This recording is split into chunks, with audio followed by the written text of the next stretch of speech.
father never threw anything away. That was the joke my brother used to make at family dinners, that Dad kept everything from a rusted coffee tin full of bent nails to a 30-year-old lease agreement he'd folded into a manila envelope and left inside a kitchen drawer. We all laughed, even me. I didn't know then that the thing my brother dismissed as clutter would be the thing that saved me. Dad passed on a Tuesday in March. The ground was still frozen.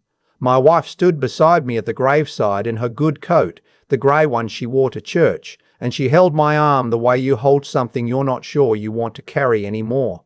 I noticed that. I noticed a lot of things I didn't say anything about. The will was read the following Friday at the office of a solicitor in Barrie, Ontario. A small man in a brown cardigan who laid the papers on his desk like he was setting a table. My brother Neil sat across from me, younger by 4 years, taller. He'd made a lot of money in commercial real estate in his late 30s, and he wore it the way some men wear a watch, not for the time, but so you'd look. Dad had split things simply. Neil got the cottage on Georgian Bay, 3 bedrooms, a dock that needed replacing, and a view of the water that people from Toronto would pay good money to borrow for a weekend. It was worth, the solicitor estimated, somewhere in the range of $800,000. Maybe more depending on the season you chose to sell. I got the property on Lakeshore Industrial Road, a 2-acre lot on the edge of town with a metal frame building on it. 12,000 square feet, built in 1987, last used as a cold storage facility for a food distribution company that went under in 2011. The roof had been patched twice. The loading dock on the east side had sunk 3 inches due to frost heave. The solicitor described it as a legacy commercial asset with potential for adaptive reuse. My brother caught my eye across the desk and said nothing. He didn't need to. My wife said something on the drive home. She didn't wait until we were inside. She said it in the car on the highway while the wipers were going and the radio was off. She said that this was typical. She said that Dad had always favoured Neil, that anyone who looked at it clearly could see that, and that a broken-down warehouse on the edge of an industrial park was not an inheritance. It was an insult. She said she hadn't put 31 years into this marriage to end up with a concrete floor and a leaking roof. I kept my eyes on the road. The salt and sand had turned the highway a dull grey. I said something like, "Let's just wait and see what we're dealing with." She said that she knew exactly what we were dealing with. That night, over dinner, she told our son-in-law, our daughter's husband who worked in finance in Mississauga, what had happened. He nodded with the practiced sympathy of a man who'd already calculated the problem. She told her sister on the phone afterward, and I could hear pieces of it from the other room. Words like disappointed and typical, and what are we supposed to do with that? I didn't sleep well. The next morning I drove to Lakeshore Industrial Road by myself. The building sat back from the road behind a chain-link fence that had buckled in 2 places. The sign above the loading dock still had the old company name on it, faded red letters missing the second L. I had a key from the solicitor's office. It took me 3 tries to get the padlock open because my hands were cold. Inside, it smelled like dust and old rubber and something metallic I couldn't name. The ceiling was maybe 20 feet up, and the morning light came in through 4 skylights that had gone opaque with grime. Pigeon nests in 2 of the upper corners.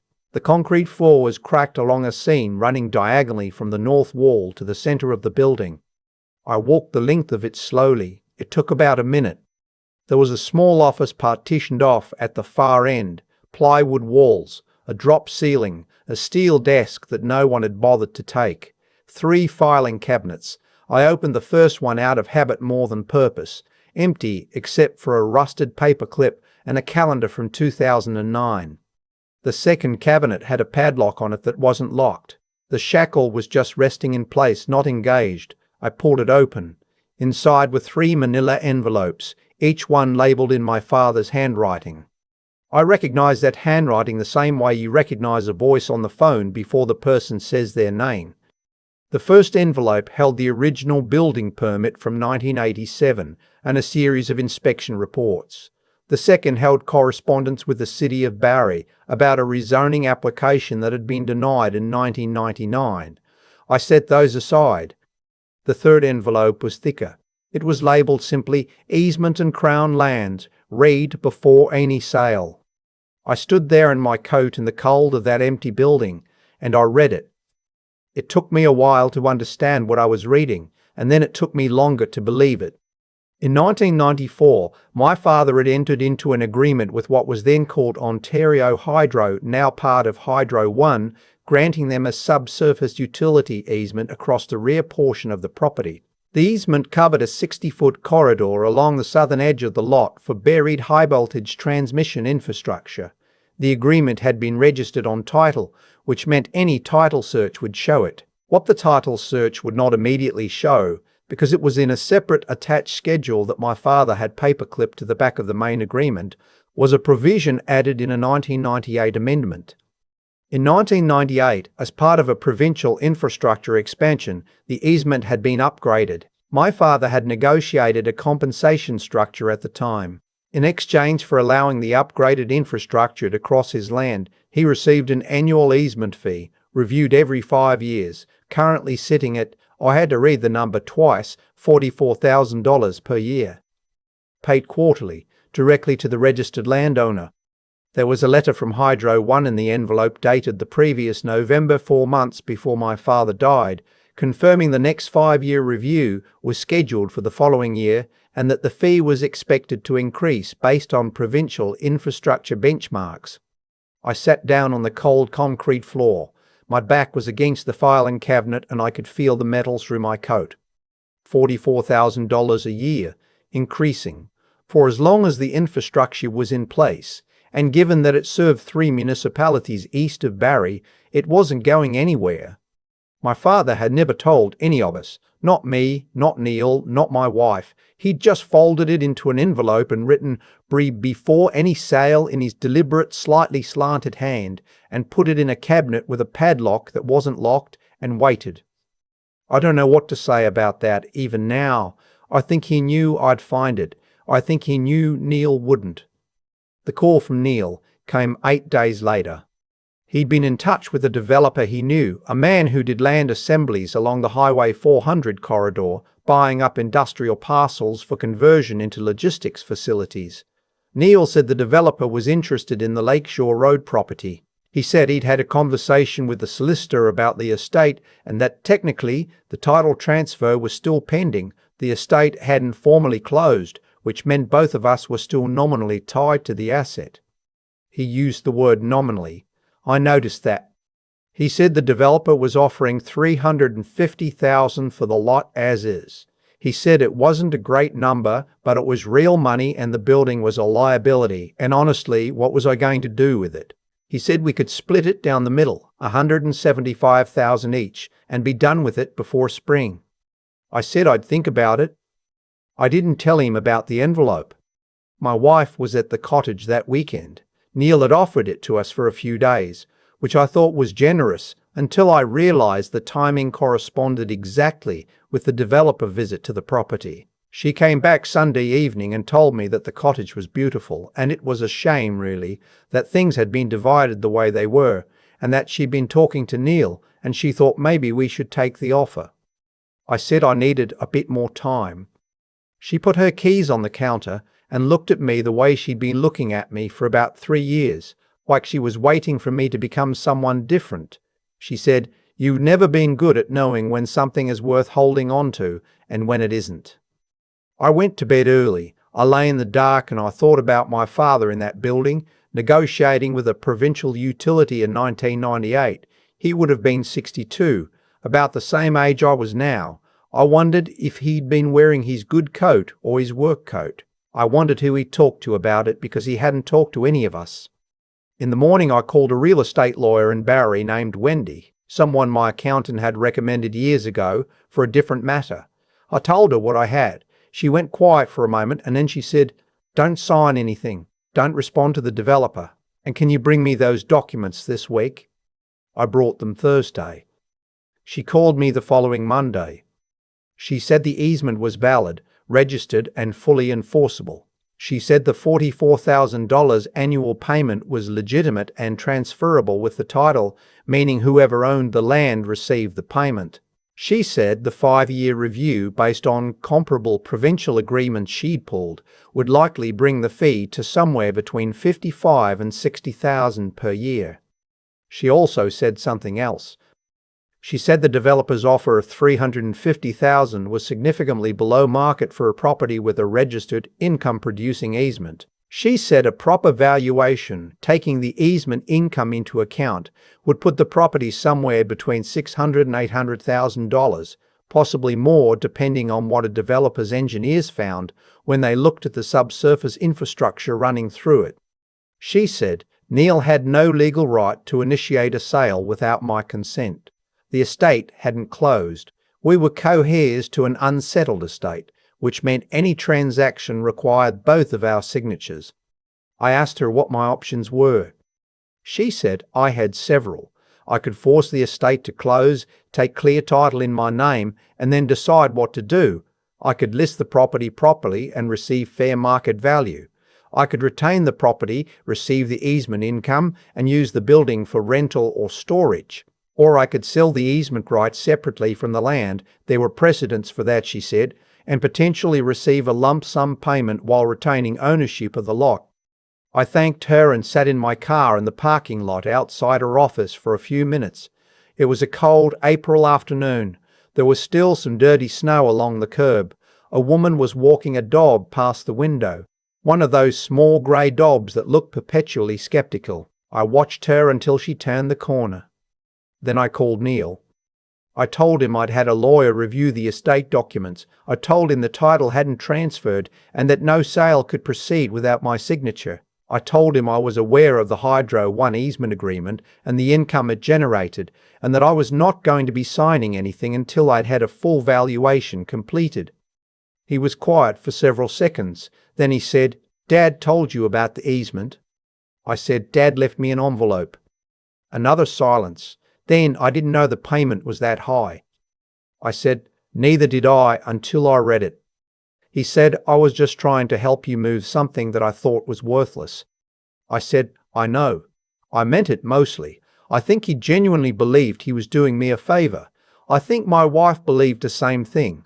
People who are used to knowing the value of things sometimes forget that value isn't always visible from the outside. The estate closed in June. Wendy handled the paperwork. The Lakeshore Road property was transferred into my name alone, as my father's will had specified. Neil retained the Georgian Bay cottage. The developer's offer was declined in writing. I had a property management company run numbers on potential rental income from the building.